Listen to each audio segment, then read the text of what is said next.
எல்லாம் வல்ல கடவுளின் அருள் கருணையை நோக்கி நமது திருக்கோயிலில் வியாழக்கிழமையும் உத்தரவு உண்டு என்ற ஒரு நிர்ணயத்தை சாமி கனிவோடு கூறி பரகாலங்களாகியும் சரியான சூழ்நிலைகள் இப்பொழுதே நமக்கு வாய்க்கப்பட்டது என்பதனால் ஆரம்பித்திருக்கிறோம். இது 2வது முறையாக இருக்கிறது. இந்த வாய்ப்புகளை ஆன்மீக தொண்டர்களும் பக்தர்களும் தன் மனக்குறைகளை தீர்த்து கொள்வதற்கு இந்த 2 நாள் உத்தரவு உதவியாக இருக்கும் என்ற நோக்கத்தில்தான் இந்த வியாழக்கிழமையவும் நாம் தொடங்கியிருக்கிறோம். இறைவன் என்பதும் உள்ள துணைவன்.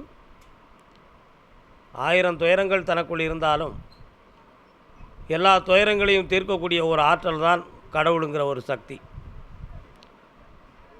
ஆசைகள் மனிதனுக்கு அதிகம்தான், நிறைவேறவில்லை என்ற கோபமும் அதிகம்தான், ஆவல்கள் அதைவிட அதிகம்தான். கர்மாக்கள் எவ்வளவு என்பதை மட்டும் சிந்திக்காதவன் தான் மனிதன். அதை சிந்தித்த கடமைப்பட்டவனும் மனிதன்தான். இருப்பினும் எல்லா சூழ்நிலைகளுக்கும் தகுந்தாற்போல் மனிதனுடைய மாய வலைகளை நீக்கி மனிதனாக வாழ வைப்பதற்காக நல்ல உணர்வுகளையும் நன்னெறிகளையும் வழிவகுத்து நாளை நடப்பது என்ன என்றும் நடந்ததை உணர்த்தி நம்பிக்கையை காட்டி நடப்பதை தெளிவுபடுத்தி வாக்குகளை கொடுத்து நிறைவேற்றி வைப்பதுதான் ஒரு குருமார்களுடைய அருமையான சக்தியும் அவர்கள் பெற்ற வரமும் அவர்கள் நடத்த வேண்டிய தரமும் அதுதான். அதை எடை கோணாமல் எந்த ஒரு மன உபாதைகளும் இல்லாமல் நாம் தெளிவாக அந்த கருணை மிகுந்த கட்டளையை நிறைவேற்ற இந்த வியாழக்கிழமையை நாம் பயன்படுத்த வேண்டும். எப்பொழுதுமே நம்முடைய உள்ளத்தில் இறைவனை பிரார்த்தனை செய்கிற பொழுது, என்னால் யாருக்கும் துன்பம் செய்யாதே, என்னால் யாருக்கும் எந்த துன்பமும் வரக்கூடாது, என்னால் ஒருத்தர் வருத்தப்பட்டார் என்ற ஒரு வேதனை, அந்த பாவங்கள் என்னை சேரக்கூடாது என்ற மனதை நெறிப்படுத்தி கொண்டு நாம் எப்பொழுது இறைவன் முன்னிலையில் நாம் அமர்கிறோமோ அப்பொழுது நாம் தெளிவடைந்து விட்டோம் என்பது பொருளாகும். இந்த தெளிவுக்கு பின்பு நாம் ஆண்டவனிடம் ஒரு கோரிக்கைகளை வைத்தோம் என்றால் அந்த கோரிக்கைகள் எளிதில் ஏற்றுக்கொள்ளப்படுகிறது. எப்படி என்றால், பரீட்சை எழுதுகிற பொழுது அந்த வெண்மையான தாளில் எழுதப்படுகிற எழுத்து தெளிவானதாக இருக்கும். ஏற்கனவே எழுதிய தாளில் போய் எழுதினா அது குளறுபடியாக இருக்கும், எது விஷயம் என்று தெரியாது. கர்மாக்கள் யாவும் முன்னால் எழுதிய எழுத்துக்கள், அதற்கு மேலே நாம் கோரிக்கைகளை வைக்கும் பொழுது குழப்பம் நேரும். கர்மாக்களை தீர்ப்பதற்கு நம்முடைய மனதையும் அறிவையும் தெளிவான உணர்வுகளையும் பக்குவப்படுத்தி விட்டோம் என்றால் தூய வெள்ளைக்கு மேல் எழுதிய எழுத்துக்கள் போல் நம் கோரிக்கைகள் பொறிக்கப்படும். ஆகையினால் நம்முடைய மனத்தன்மைகளை, மன இயல்புகளை, நம்முடைய மனதை தெளிவுபடுத்தி வாழ்படுத்தி கொள்ள வேண்டும். ஔவையார் கூறியது போல், இயல்பது கரவேல். இயல்பு என்பது இயற்கை உண்மை. இயற்கையாக இருக்கிற விஷயத்தை நீ மறைக்காத அப்படி என்று சொல்வது தான் அந்த தூய வாக்கு. அது மாதிரி நாம் இயல்பது கரவேல். காற்றடிக்கும் பொழுது இமைகள் தானாகவே கண்களை இமைத்து கொள்ளும், அது இயல்பு. ஆனால் அது நம்முடைய அறிவாலும் மனதாலும் கட்டளையிடப்படாமலேயே அது நடக்கிறது. அனிச்சை செயல் என்று விஞ்ஞானத்தில் கூறினாலும் இயல்பு தன்மை என்பது அதுதான். மனிதன் தன்னை மறந்து தூங்கி எழுந்தவுடனேயே அவன் 2 செகண்ட் சிந்திப்பதும் செயல்படுவதும் அவனுடைய உள்மனதில் இருக்கக்கூடிய கேரக்டராக இருக்கும். ஏன்? புறமனது புறம் உறங்கும் பொழுது உறங்கிடும், உள்மனது திறந்திருக்கும். எழுந்த உடனே இந்த புறமனதனுடைய தன்மைகள் நம்மை அடைவதற்கு கொஞ்சம் லேட்டாகும். அதுவரை அவனுடைய உள்மனம் வேலை செய்யும், அதுதான் உண்மையாகும். அதனால் இப்படி அந்த இயல்பை யாராலும் என்ன செய்ய முடியாது, மறைக்க முடியாது. ஆகையினால் நம்முடைய இயல்புக்குள்ளேயே இறை மார்க்கம் இருக்க வேண்டும், நினைவாற்ற நல்லுணர்வை பெற வேண்டும், நடிக்கக்கூடாது, தெளிவாக இருக்கணும். தூய மனதை மாயவன் ஆட்சி கொள்வான் என்று திருமால் பெருமையில் சொன்னது போல, தூய மனதை மாயவன் ஆட்சி கொள்வான், மாசில்லாத மனதில் ஈசன் பள்ளி கொள்வான். அதனால் நம்முடைய உள்ளத்தை தூய்மையாக்கி பகவானுடைய திருக்கருணையை நோக்கி அருள்வாக்கை தொடங்கி நாம் ஆனந்தம் பெறுவோம் என்று நாம் தொடங்குவோம். ஒரு கற்பூர ஆராதனை. ஆராதனை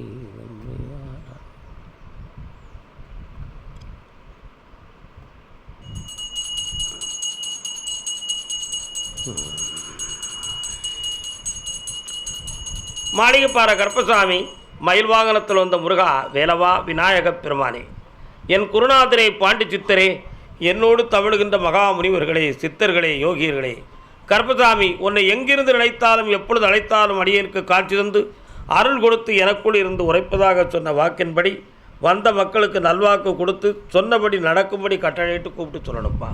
எல்லாம் உன்னருள். பட்டிடத்தார் திருவடிகளுக்கு 1000 கோடி நன்றி உரைக்கிறேன்.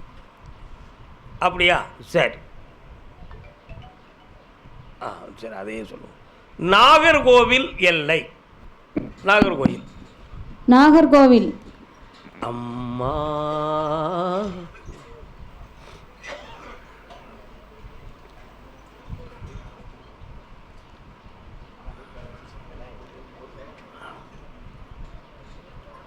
கருப்பசாமி, என்னுடைய என் வீட்டில் என் மகனும் என் மருமகனும் மனவேதனைப்பட்டு இருக்கிறாங்க.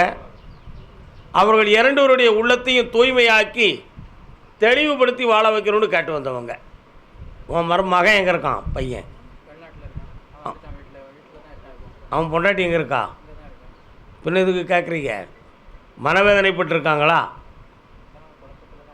அந்த குழப்பத்தை நான் தீர்த்து தரேன். 2 பேரும் பிரிவுற்று இருக்கிறார்கள், அதை தெளிவுபடுத்த வேண்டும் என்று வந்தவர்கள்.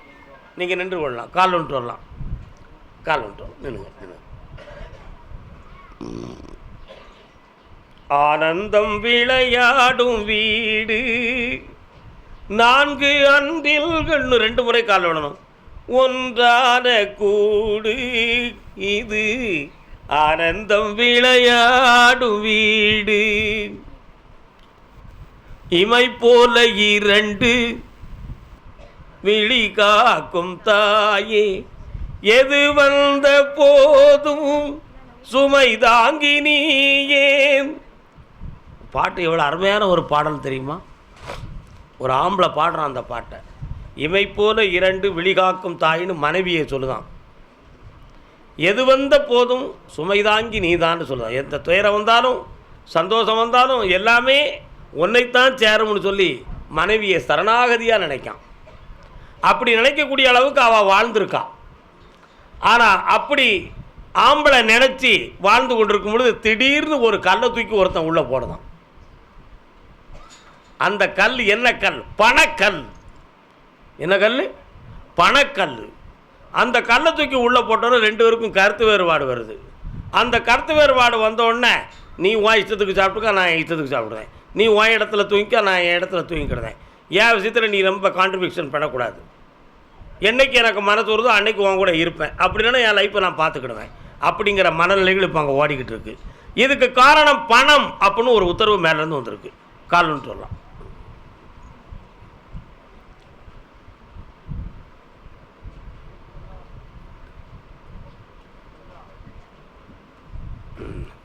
இதற்கிடையில் உன் மகனுடைய மனத்தை நான் பார்த்தேன். அவன் தூய உள்ளம் படைத்தவன்.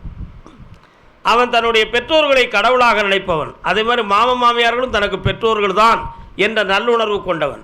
ஆனால் 2 பேர்களுடைய உள்ளத்துக்குள்ளேயும் மனைவியினுடைய ஒரு பிடிவாதத்தன்மையினுடைய வார்த்தை அவன் உள்ளத்தை சுற்றுச்சு. இதற்கிடையில் இனி ஒரு நட்பான ஒரு வார்த்தை உள்ளே வந்து குழம்பிய காரணத்தால் பிரிவு ஏற்பட்டிருக்கு. இதை நீக்கி ஒற்றுமையாக்கி தந்தால் போதும்லா, ஆனந்தமாக ஆக்கி தரேன். கால் விட்டு வரலாம். அதான் முதல்ல எடுத்த உடனே ஆனந்தம் விளையாடும் வீடுன்னு உத்தரவு கொடுத்தாச்சு. நீதானே எந்த திருக்கோயில் விளக்கு, நீ இல்லை என்றால் தெரியாது கிழக்கு. கிழக்குனா திசை. புருஷனுக்கு திசை தெரியாதான் பொண்டாட்டி இல்லைன்னா. கருப்பசாமி, இந்த பிள்ளைகளை இடைபிரியாமல் வாழ வச்சு தரப்பா. பெருமையோடு காப்பேன். வெற்றி உண்டு. இருந்து என்ன பார்த்து போகலாம். அதே நாகர்கோவில் எல்லை தன் மக்களுடைய வாழ்க்கையில் மனக்குழப்பம் தீரணும்னு வந்த மக்கள். இந்தாப்பா பூ மேலே கால் வந்துட்டு வரலாம். சிங்கம் வந்துட்டியா? அச்சுவலத்துங்க அரவர மனசு. அரவர மனசு கால் வந்துட்டு வா. இந்த மைக்கை கொஞ்சம் அங்கே தள்ளி எடுத்து வைப்பா. எங்கே போயிட்டாங்க எல்லாரும்? ஓகே ஓகே போதும். பக்கத்தில் வரலாம். எட்டி இருந்தால் விபூதி கொடுக்க முடியாது. கருப்பசாமி, உன்னுடைய தலைக்கு மேலே ஒரு அற்புதமான சிவலிங்கம் தெரியுது. நமச்சிவாயம் என சொல்வோமே, நால்வகை தீமைகள் வெல்வோமே. நால்வகை தீமைகள் என்னவனாப்பா? பிறப்பு, இறப்பு, ஆசை, கோபம். இந்த நாலு வகையான தீபம். இந்த 4 வகை தீமைகளை ஒருவன் நின்று விட்டான் என்றால் அவன் சிவத்துவத்தை அடைந்து விட்டான் என்பது பொருளாகும். பிறப்பை யாரும் வெல்ல முடியுமா? தவிர்க்க முடியாதது பிறப்பு. குடும்ப கட்டுப்பாடு பண்ணிக்கிட்டு இருக்கோம். புதிய சக்தி வந்துருச்சு. அதனால் பிறப்பை தவிர்க்க முடியும். அதை தவிர்க்கலாம். பிறந்த பிறகு இயல்பு டிஎன்ஏ இதெல்லாம் தவிர்க்க முடியுமா? முடியாது. அது பிறவிலே வந்துருச்சா வரலையா? அப்போ பிறவியின் தன்மையை தடுக்க முடியாது. பிறக்காமல் தடுக்கலாம். அதையும் மீறி ஒன்று பிறந்திருந்தால் அது சட்டத்துக்கு சவால். அதை பற்றி இப்போ பேச முடியுமா நம்மள? முடியாது. அதனால் 4 வகை தீமைகள் பிறப்பு ஒன்று, யாரால் வெல்ல முடியாதது இறப்பு. மகான்கள்லாம் சொல்லுவாங்க மரணத்தை வென்று விடலாம்னு. மகான்கள் மரணத்தை முக்தின்னு பேர் வச்சாங்க. அது மரணம்னு சொன்னால் கேவலமாக இருக்கும்னு சொல்லி முக்தின்னு பேர் வச்சான்.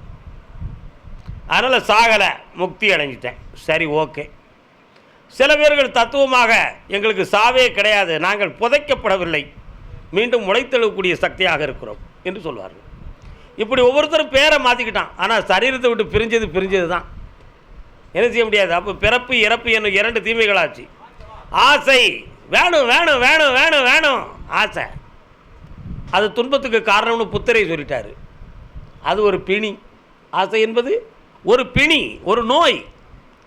என்னப்பா? கோபம் கொள்பவனுக்கும் கேடு, யார் மேலே கொள்கிறோமோ அவனுக்கும் கேடு. அப்போ கோபம் 4 வகை தீமைகளை வெல்ல வேண்டும் அப்படி சொன்னார். 4 வகை தீமையிலேயே உன் மனதுக்குள்ள உன் பிள்ளைகள் வீட்டில் என்ன தீமை இருக்குன்னு நான் பார்க்கணுமா வேண்டாமா? கால் வந்துட்டு வா.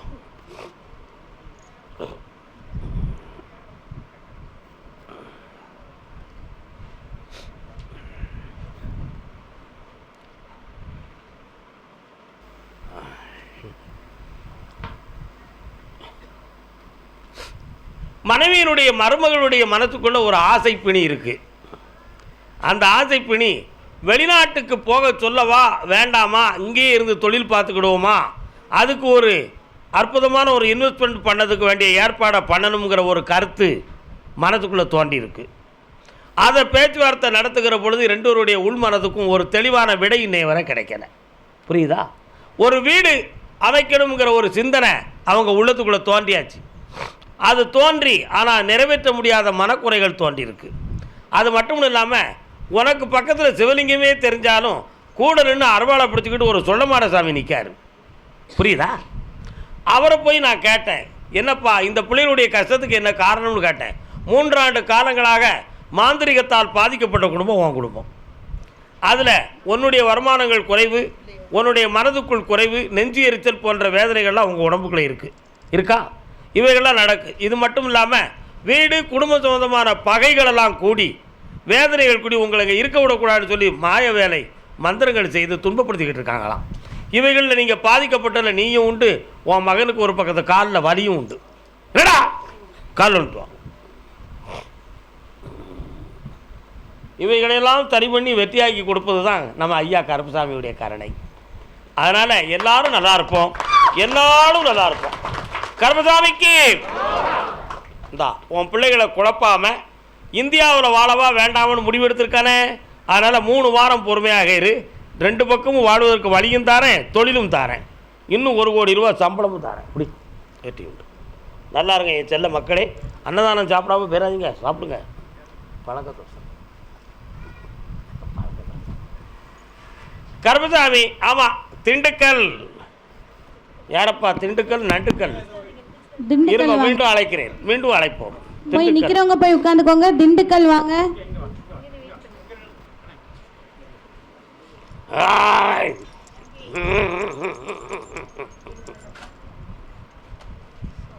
எனக்கு தொண்டு செய்யக்கூடியவன் யாருடா? கருப்பசாமி தொண்டு செய்யக்கூடிய யாரு? நீ என்ன அங்கேயே நின்று சொல்லி என்ன தொண்டு செய்த? சத்தமாக சொல்லுங்க, என்ன செய்தீங்க? கச்சையை கட்டி விடுவீங்க. ஆம்பளை அசத்துலைய வேற. நீ என்னப்பா செய்த? நீங்கள் ஆடுறீங்க. திண்டுக்கல்ல எந்த இடம்? 1 2 3 4 5 6 7 8. அது யார்? இப்போதைக்கு கோயிலில் கொஞ்சம் குழப்பங்கள் நடந்துச்சு, அது யாருக்கெல்லாம்? நீங்கள் உண்டா? அதில் இவங்க உண்டா? கோயிலில் ஒற்றுமை குறைவான பிரச்சனை வந்துச்சு, அது யாருக்குப்பா? கால் வந்துட்டு வா. நெல் அங்கே கால் வந்துட்டு வா. நீங்களாம் திண்டுக்கல்லானே? திண்டுக்கல் பக்கம். ஆதாரம் என்றும் நீதானே.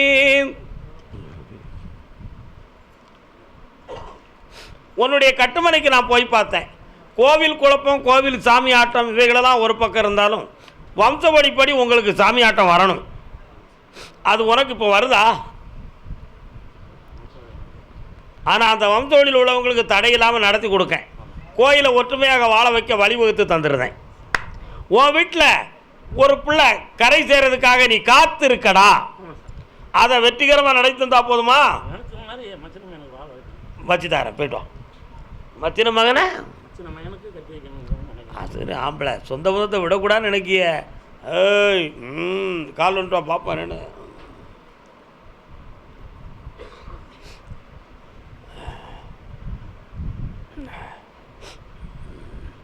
மருமகனை போய் பார்த்தேன். அவனுக்கு 75% மனசு இருக்குடா. ஆனால் வீட்டில் உள்ள பெரியவங்க மட்டும் கொஞ்சம் குழப்பம் பண்ணிக்கிட்டு இருக்காங்க. கொஞ்சம் தரம் பார்த்து பேசிக்கிட்டு இருக்காங்க. அதில் உங்களுடைய மனசெல்லாம் ஒற்றுமையாக்கி பெருமையாக நடத்தி தந்தால் போதும்ல. இந்த மாதமே பேச வைக்கிறேன். இந்தா ஜெயிச்சு தரேன். நல்லா இருக்கு. பௌர்ணமிக்கு உனக்கு தொழிலையும் கடையும் பற்றி பேசுகிறேன். நல்லா இருக்கு. இந்தாப்பா காசு பணம் வச்சுக்கா. எனக்கு கச்சை கட்டி விடுறவன் வாடா, வா கால் வந்துட்டு வா.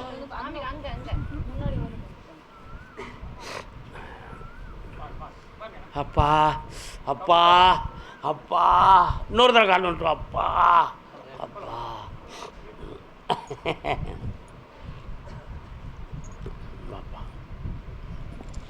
உன்னுடைய கட்டுமனைக்கு நான் போய் பார்த்தேன்.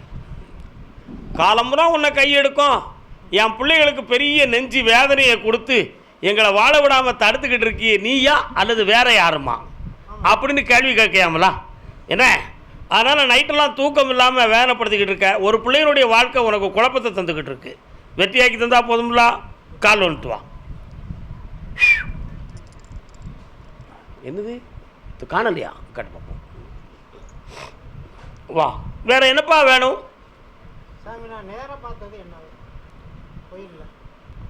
கோயிலில் நேராக பார்த்தது என்னையை தான் பார்த்தேன், வேற யாரையும் பார்க்கல. வேற ரூபத்தில் பார்த்த நீ பயந்துட்ட. கால் வந்துட்டு வா.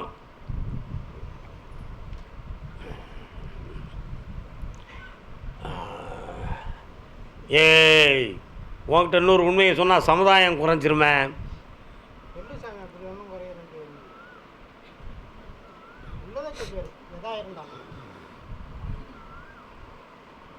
பக்கத்தில் வா. ஒரு நாள் ஒருத்தன் வாழைத்தோட்டம் வச்சுருந்தான்.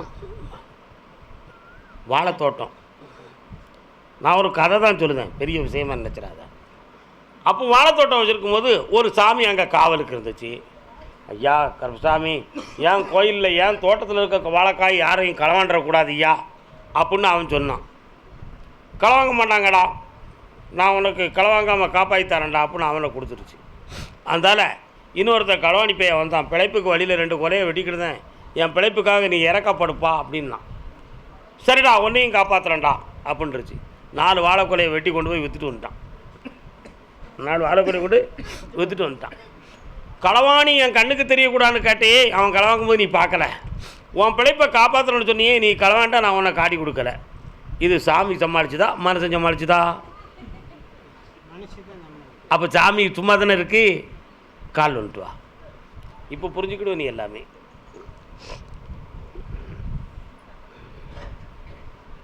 அதனால் எதை பற்றியும் குழப்ப வேண்டாம். என்னை தனியை பார்த்து விளக்கத்தை பேசி நீ விளக்கமடைந்து வீட்டுக்கு போகலாம். நல்லா இருப்பா, காப்பாற்றித்தார். பிறகு பேசிக்கலாம். கருப்பசாமி, ஆமாம் அப்படியா, கேட்டு பார்ப்போம். அதே திண்டுக்கல் பகுதி டாக்குமெண்ட் பத்திரம் சொந்தமாக யாருக்கோ மனக்குழப்பம் இருக்க. யார் இது? என்ன பத்திரம்பா? காலன்ட்டு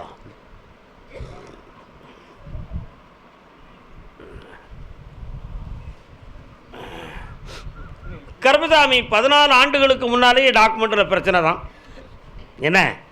ஆனால் இப்போ உள்ளவங்க மட்டும் கொஞ்சம் ஒரு பஞ்சாயத்தில் கூடி தெளிவு பண்ணி வந்துட்டாங்கன்னா அதில் வழக்கும் வராது, வில்லங்கும் வராது. ஒரு பொம்பளையால் உள்ள ஒரு குழப்பம் நடந்துக்கிட்டு இருக்கு. அவள் மனத்தை மாற்றி உங்களுக்கு இந்த சொத்தை தெளிவாக்கி முடிச்சு தந்தா போதுமா? கால் வந்துட்டு வா. மாற்றிருக்காங்களா? கட்டு சொல்லுங்க. ஏற்கனவே இந்த பத்திரத்தை பார்த்து ஒரு டூப்ளிகேட் ஒன்று தயாரிக்கப்பட்டிருக்குடா. அதை பற்றி நீ கேட்டியா? அந்த பத்திரத்துக்கு பதிலாக நம்பரை போட்டு வேற ஒரு டூப்ளிகேட் ஒன்று தயாரிக்கப்பட்டிருக்கு. அதில் ஒரு குழப்பம் இருக்குது. அதில் சம்மந்தப்பட்டவங்க 2 பேரும் தலையிட்டு இருக்காங்க. அதில் எதுவும் வில்லங்க இல்லாமல் காப்பாற்றி உன்னுடைய உண்மையை நான் உனக்கு ஒத்துழைக்க வைக்கேன். வேறு என்ன வேணும்? யாருக்கு? கண்ணை மூடு பார்ப்போம். கர்மதா, இந்த ஐபிஎஸ்சியில் பெண் அமையும், கல்யாணம் முடிச்சுக்கா, நல்லா இருப்பா, சந்தோஷமா இருந்து பார்த்து போ. கர்மதாமி, ஆமாம் ஆமாம், திருத்துறைப்பூண்டி. மீண்டும் அழைக்கிறேன். திருத்துறைப்பூண்டி.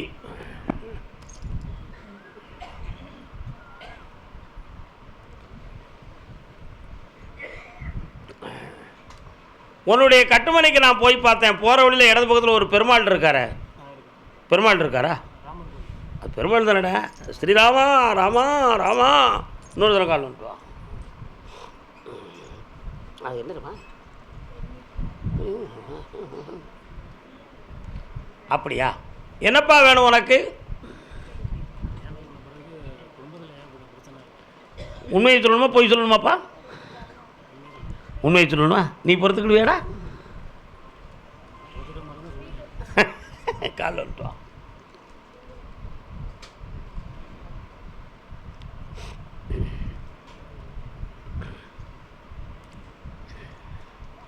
மனைவி ஒரு மாணிக்கம் அப்படின்னு நினைக்கிறவங்க நிறைய பேர் இருக்காங்க. நீ மாணிக்கமாக நினைக்கியா, வைரமாக நினைக்கியா, தங்கமாக நினைக்கியா? அதாவது ஒரு நல்ல விஷயம் புரிஞ்சுக்காங்க. மணக்கோலம் என்பது உலகத்தில் நிர்ணயிக்கப்பட்ட தலைவிதி. கெட்டி போட்டுட்டு மாட்டை பால் கறக்கிறத மாதிரி. அழகென்னும் ஓவியம் இங்கே ஒரு சிறந்த ஓவியன் வந்திருக்கான்ப்பா. அதை எழுதிய ரவிவர்மன் இங்கே. திருவாரூர்லேருந்து சென்னையில் வாழக்கூடிய, திருவாரூர் சென்னையா, தஞ்சாவூர் சென்னையா? தஞ்சாவூர் சென்னையில் இருக்கு. தஞ்சாவூர்லேருந்து சென்னையில் இருக்கிய. சரி, ஓகே, கால் வந்துட்டு வரலாம். பூ போலே என் புன்னகையில் உலகினை கண்டேனம்மா, கண்ணே கண்ணின் மணி நீயே. இன்னொரு தரம் காலில் விட்டு வரலாம். சாமி புது பாட்டெலாம் பாடுதாருன்னு ஏலே நினைக்கடா, எல்லா பாட்டும் தெரியும்ல.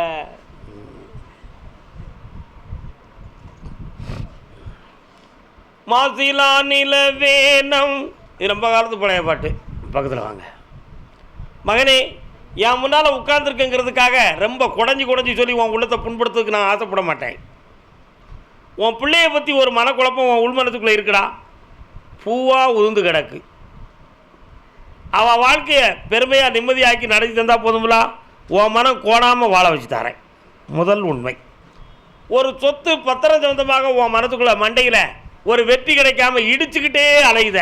இதனால் மனநிலைகளே பாதிக்கப்பட்டு தூங்காமல் துவிக்க. உண்மையா? கால் வந்துட்டுவான்.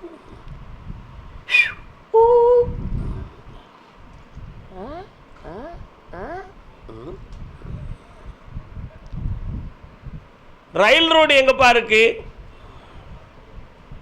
ரயில் போகிற ரோடு உங்கள் வீட்டு பக்கத்துலையா? ரயில் சத்தம் கேட்க அதான் கேட்டேன். அந்த சொத்தில் இருக்கக்கூடிய வில்லங்கத்தை மாற்றி தெளிவு பண்ணி வெற்றியாக்கி தந்துருந்தேன். ஆமாம், அதுக்கு 2 பேர் ரெடியாக இருக்கான். ஒரு பையன் கோணக்கம் மணக்கம்னு விலையை பேசி குழப்பிக்கிட்டு இருக்கான். இன்னொருத்தன் உனக்கு நேராக வருவான், நல்ல பெர்சன்டேஜோடு விற்று தந்துருந்தேன். ஒன்று. 2ஆவது தரம் பார்த்தேன், உன் உடம்புல ஒரு பக்கத்தில் உள்ள நரம்பு ஜில்லுன்னு அப்படி ஒரு வாதத்தின் அறிகுறி போல ஒரு சினுக்கல் கொடுக்கு. எதிர்காலத்தில் பாதிக்குமான ஒரு சின்ன சந்தேகம் உன் மண்டையில் ஓடுறது. பாதிக்காதுன்னு மேலேருந்து உத்தரவு. காலம்ட்டு கர்மசாமிக்கு நம்ம ஐயா என்னைக்கும் இந்த உலகத்தில் வாழ வைப்பாண்டா. சொத்தை முடிச்சாச்சு. இந்த மாதமே சித்திரை மாதம் 1ஆம் தேதியிலேருந்து 30க்குள்ளே ஒரு பெரிய அட்வான்ஸு 10% அட்வான்ஸை வாங்கி தரேன். 3 மாத அவகாசத்துக்குள்ளே பத்திரம் முடிக்கிறதுக்கு வேண்டிய ஏற்பாடை பண்ணித்தரேன். வாங்குறவன் புரோக்கர் இல்லாமல் ஓனரவே கொண்டு வந்து கையெழுத்து போட வைக்கேன். வெற்றியாயிக்கா நல்லா இருக்கு. கண்ண மூடு. இந்த கண்ணி அவ்வளோ கூடு ஆச்சரியமாக இருப்பான். கர்மசாமி, ஆமாம், அதே சென்னை மாநகர் திருமணத்தை பற்றி கேள்வி கேட்க வந்தவர்கள். யாருக்குமா திருமணம்? உன் பேர் என்ன பேருமா? உங்கள் அப்பா சாமி கும்பிடுவான், என்ன நம்ப மாட்டானே, எப்படி வந்தான்? நெட்வொர்க்கு சரியில்லையே, டவர் ஒழுங்காக எடுக்காட. டவரில் இருக்கா? உள்ளுக்குள்ளே எதுவும் ரெக்கார்ட் பண்ணுறதுக்கு எதுவும் மைக் வச்சுருக்கியாடா? இல்லைன்னா கால் விட்டுவாங்க.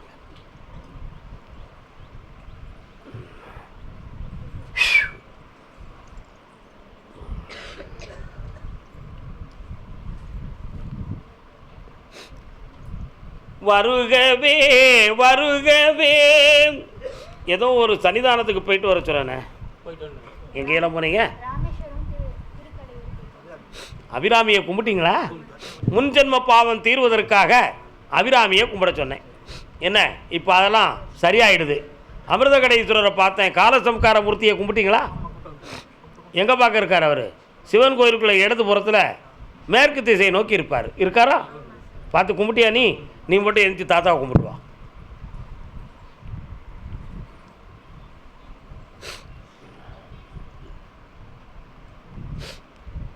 அபிராமி குங்குமம் கொடுத்தாங்களா? என் கையில் தர சொன்ன நீங்களே வச்சுக்கிட்டீங்கன்னா என்ன அர்த்தம்? அப்புறம் நான் எப்படி உங்களுக்கு குங்குமம் கொடுக்குறது?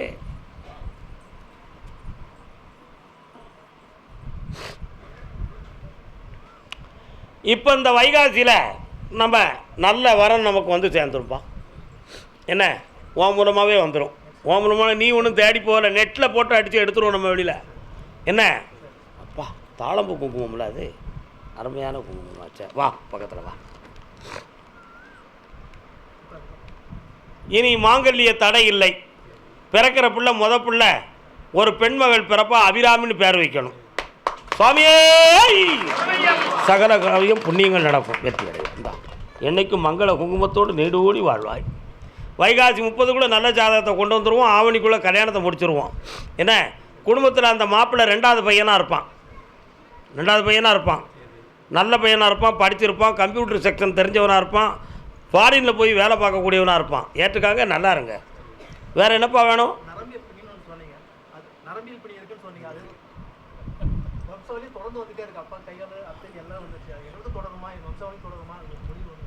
தெளிவான கேள்வியில் ஆம்பளை, அறிவான கேள்வியில். இவளை கல்யாணம் முடிச்சு கொடுத்த பிறகு உங்கள் குடும்பத்தில் யாருக்குமே அந்த பிணி வராது. இவளுக்கும் இல்லை, இவ பிள்ளைகளுக்கும் இல்லை, இவ பேரம்பத்திகளுக்கும் இல்லை. இவ கரை சேர்ந்த பிறகு உங்கள் குடும்பத்தில் யாருக்குமே நோய் இல்லை. வெற்றி அடைவீர்கள். உங்களுக்கு நிற்கிறது வந்து பெருமாள் தான் நிற்கிறாரு. நீங்கள் தான் சிவபெருமானை வணங்கிக்கிட்டு அடையுதிய சரானா. அதனால் பெருமாளை ஐயரா கோவிந்தா அப்படின்னு நீங்கள் கும்பிட ஆரம்பி. கும்பிடலாம், எல்லாருமே தெய்வம் தானப்பா. அவரவர் அவதாரத்துக்கு தகுந்தாறு போல ஒரு தெய்வம், அவ்வளோதான் விஷயம். குலதெய்வம் வெற்றிகரமாக இருக்குது, நல்ல நடத்துங்கள். இந்தா கண்ணை முடிக்கா. இந்தா இந்த கனியை வீட்டில் பூஜையை வச்சு கும்பிடு, மங்களமாக இருப்பேன். ஆமாம், இன்னும் 2 முறை என்னை பார்க்க வரும்போது நான் இந்த இடத்துல உங்களை குணமாக்கிடுவேன். நீங்கள் தைரியமாக இருக்கலாம். விவரமான வச்சா என்ன பார்க்கணுன்னு சொன்னால் எப்போ வேணாலும் வரலாம். சாமி கேட்கணுன்னா வேலை வெள்ளி 2 நாள் வரணும். விவரமான பேப்பர் தானே. கர்மசாமிக்கு இந்தாடா உன் தெளிந்த உள்ளத்துக்கும் நேர்மைக்கும் நான் என்னைக்கும் துணையாக இருப்பேன்டா. எட்டி உண்டு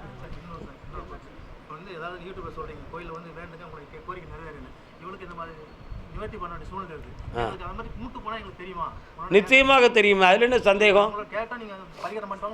ஆமாம், உடனடியாகவே கிடைக்கும், பலனே கிடைக்கும். ஏன் கவலைப்பட வேண்டும்? சுவாமியே நல்லா இருங்க, பூஜையில் வச்சு கும்பிடணும். ஐஸ்வர்யமாக இருங்க, ஐஸ்வர்யமாக இருங்க. சீக்கிரமாக கல்யாண பத்திரிகையை கொண்டு வந்துடுங்க. சரி, நல்லா இருங்க, நல்லா இருங்க. சரி, புண்ணியம் அடைங்க, புண்ணியம் அடைங்க, புண்ணியம் அடைங்க. ஒரு குற்றமும் இல்லை, என்னை நினச்சிக்கா எல்லாம் நல்லா இருக்கும். ஒன்றும் இல்லை, அதெல்லாம் மனசு. கவலைப்படாண்டா, தைரியமாக இருங்க. கர்மசாமி, ஆமாம் அப்படியா? அதே சென்னையிலிருந்து பிள்ளையின் திருமணத்தை பற்றி கேட்க வந்தது யாரப்பா? கால் வந்துட்டு வரலாம். போகாத இழந்த நீலே போகக்கூடாது, சும்மா புத்திமதி கட்டு அங்கும் மறையக்கூடாது. மாடாகவே மாடாகவே மனுஷன் மாறக்கூடாது. சிஞ்சான் கண்ணூரத்தில் கால் விட்டுலாம்.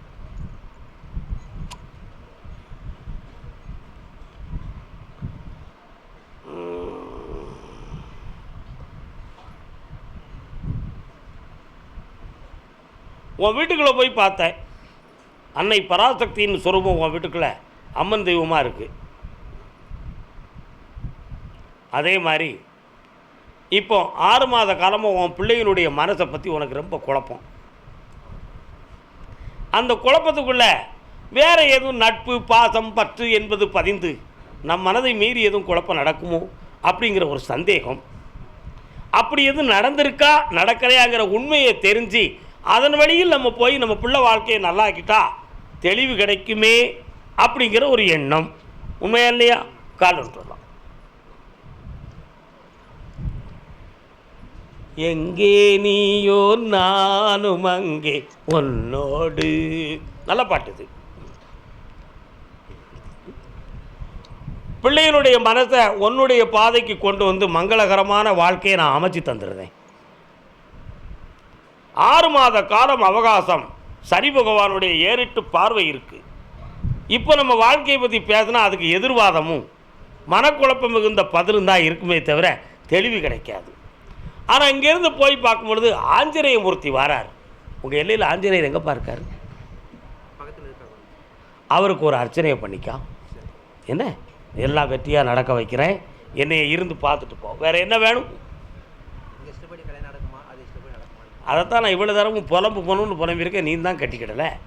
உன் இஷ்டப்படி அந்த மனதை திருத்தி கொண்டு வந்து உன் வழியில் அந்த திருமணத்தை நடத்தி தரோம்னு சொல்லிட்டேன். பின்ன என்ன மனக்குழப்பம்? ஒன்றும் இல்லை. என்னை இருந்து பார்த்துட்டு போ, ஜெயிச்சு தாரேன். நல்லா இருப்பா.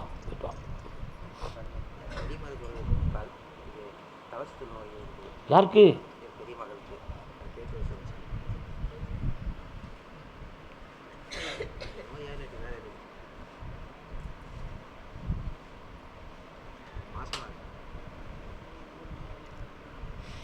அவளுக்கு இடது தோல் பூஜ்ஜத்திலேருந்து ஒரு நரம்பு கொஞ்சம் சுழற்சி ஆகி இங்கே வரப்போகுது. அதனுடைய பெண்ட் இருக்குது, அதனால தான் அடிக்கடி தலை சுத்த ஆயாசம் வந்துக்கிட்டு இருக்குது. சரியாக போயிடும், கவலைப்படாம. ஆமாம் கர்மசாமி, அதே சென்னை மாநகர் நாங்கள் நினைத்தபடி எங்கள் திருமணம் நடக்குமா? டைவர்ஸ் வாங்க. பொண்ணை கையிலேயே கொண்டு வந்திருக்கேடா. யாரும்மா அது? கால் வந்துட்டு வா. தேமாங்கனி சிரிக்கும் பொன்னோவியம். எந்த குற்றமும் செய்யாத மகன் நீ. ஆனால் உனக்கு முதல்ல அமைந்த வாழ்க்கையோ மிகவும் தாறுமாறுமான வாழ்க்கை.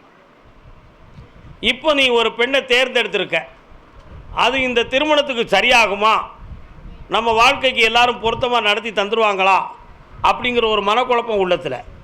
ஆனாலும் இந்த கல்யாணத்தை நடத்தி குடும்பத்தை நடத்தக்கூடிய அளவுக்கு போதிய வருமானத்தை இறைவன் இன்னும் நமக்கு தரவில்லையே. ஆகையினால இந்த கல்யாணத்தை நடத்திட்டு கஷ்டப்பட்டுறக்கூடாத அப்படின்னு ஒரு எண்ணம் உனக்கு, உண்மையா இல்லையா? ஆனால் உன்னுடைய அம்சத்தை நான் பார்த்தேன். என்ன பார்த்தேன் தெரியாதா உனக்கு? என்னடா பிள்ளை நீ, எம்பெருமான் நாராயணன் சீனிவாச பெருமாளாக பூலோகத்தில் வந்து சாப்பாட்டுக்கு வழி இல்லாமல் அலைஞ்சார். அப்பொழுது தாயார் வராகமூர்த்தியுடைய சிசியை வகுடாதேவி அம்மாட்ட மகனாக போய் வளர்ந்தார். ஆசிரமத்தில் வளர்ந்துக்கிட்டு இருக்கும் பொழுது திருமாலுக்கு வந்து பழைய அவதாரத்திலேருந்து ஒரு அசரீரி கேக்கு. என்ன கேட்டுச்சு? அடே, இங்கே இருக்கக்கூடிய போஜராஜனுடைய மகள் பத்மாவதி உனக்கு மனைவியாக வருவாள். அவள் உனக்கு பிடித்த லட்டுகளை நிறைய பலகாரமாக செய்து வைத்திருக்கிறாள். அவள் உனக்கு மனைவியாக வந்த பிறகு இந்த உலகத்துக்கே நீ படிகளப்படா அப்படின்னு சொல்லிச்சு. ஓஹோ, இது என் அவதாரத்தில் உள்ளது தானா அப்படின்னு கேட்டு உடனே பார்த்தாரு. அப்படி காட்டுக்கு வேட்டைக்கு போகிறது மாதிரி போய்கிட்டு இருக்கும் பொழுது அங்கேருந்து பத்மாதேவி அங்கேருந்து என்ன செஞ்சாங்கன்னா அவள் வனவாசம் சுற்றி பார்க்க வந்தா. 2 பேரும் சந்தித்தார்கள். அவங்க 2 பேருடைய உள்ளத்துக்குள்ளே ஒரு அன்பு வந்துருச்சு. உடனே வகலாதேவியை போய் பெண் கேட்டு பத்மாதேவி திருமணம் முடிஞ்சுது. இன்றைக்கி எம்பெருமான் நாராயணன் திரு வெங்கடாஜலபதியாக உட்காந்து இந்த உலகத்துக்கே படி அளந்துக்கிட்டு இருக்காருடா. அதை மாதிரி உனக்கு ஒரு கொண்டாட்டியை நான் தாரேன். அவன் மூலமாக நீ பெருமாள் மாதிரி உலகத்துக்கே படி அளக்கக்கூடிய செல்வம் படைத்தவனாக ஆயிடுவேன். அதுதான் நடக்க போகுது. சந்தோஷமாக கால் வந்துட்டு வா. ஒரு பெண் ஒரு குடும்பத்தில் கால் எடுத்து வச்சான்னா அந்த குடும்பமே மலர்ந்துடும். அதுக்கு மாறாக நடக்கிறத பற்றி நான் பேச வேண்டிய அவசியம் கிடையாது. எனக்கு தேவையில்லை. அதனால் உன்னை கெட்ட போகிறவனுடைய உள்ளத்தை போய் பார்த்தேன். உன்னை மனதார நேசிக்கிறான். உன்னைய தெய்வம் மாதிரி வாழ வைக்கணுங்கிற எண்ணம் அவாட்ட இருக்குது. அவள் உள்மனத்துக்குள்ளே ஒரே ஒரு கேள்வி, கருப்பசாமி, காலம் பூராமல் இவருக்கு நான் தான் இவருக்கு எல்லா உதவியும் செஞ்சு வாழ வைக்கணுமா, இல்லை இவருக்கே புதுமையாக தொழில் ஆரம்பித்து ஒரு கிராண்டாக வாழக்கூடிய அளவுக்கு எங்களுக்கு பாக்கியம் கிடைக்குமா, அப்படி ஒரு நிலைமை இவருக்கு இருக்கா இல்லையான்னு எனக்கு ஒரு பதில் கிடைக்கணும்னு அவன் மனதுக்குள்ளே ஆண்டவரை வேண்டிக்கிட்டு இருக்கான். உண்மையா இல்லையா? என்னம்மா சொல்கிற? நீ தானே கேட்ட போகிற? அதான் நீ அங்கே நின்னாலும் விஷயத்தை சொல்லிட்டோம்ல. மேட்ரு அதுதான். காலில் வந்துட்டு வா.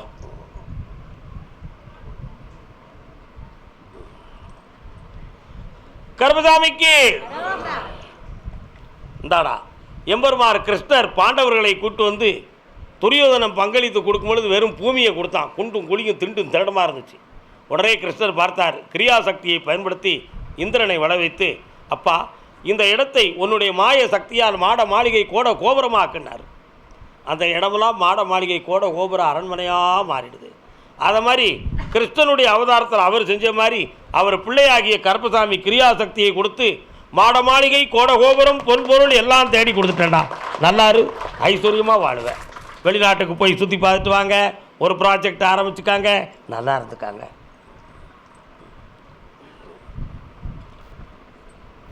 பாட்டில் அங்கேயே இருந்ததுக்கு காரணம் என்ன? வரலாம். அது என்னதுமா உள்ள? உங்கள் தாகத்துக்கா ஏன் தாகத்துக்கா? ஆட்டாட்டாட்டாட்டாட்டாட்டா ஏன்டா லேட்டு? மேரேஜும் லேட்டு, எனக்கு தர வேண்டிய பொருளும் லேட்டு. பெண்ணடியாலே கால் வந்துட்டு வா. என்னது இதெல்லாம் எனக்கு படித்து தான் பார்க்க முடியும், குடிச்சு பார்க்க முடியாதுடா. இருந்தாலும் நான் படைக்க அவதாரத்தின்படி படைக்கிறதுக்கு இறைவனுக்கு நான் படைச்சிருந்தேன். இந்த உன் கையாலே வைடா, எல்லாம் நல்ல நடக்கட்டும்.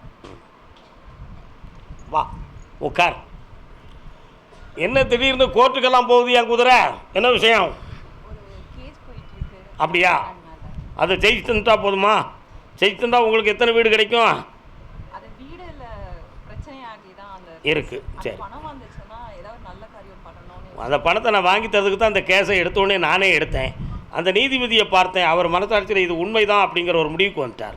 அதனால் அதில் எதிரி பக்கத்தில் ஒன்றுமே சாய்ஸ் விட்னஸ் எல்லாம் நல்லா இல்லை. ஜட்ஜ்மெண்ட்டெல்லாம் எழுதி வச்சுருக்காங்க. ஆர்டர் மட்டும் தான் வரணும். 3 வாய்தா இருக்குது. உனக்கு போட்டு தந்துட்டா போதும்ல? கால் வந்துட்டு வா. என்னடா எத்தனை கோடி ரூபா வரும்? 30 லட்ச ரூபா வரும். சரி, இப்போ அடுத்து ஃபாரின் புரோக்கரும் என்றைக்கு வைக்கலாம்? சரி, போய்ட்டு வா. அது கண்டிப்பாக விற்கணுமா? அப்படியா? ஒரு முடிவு எடுத்தாச்சா? உண்மையா?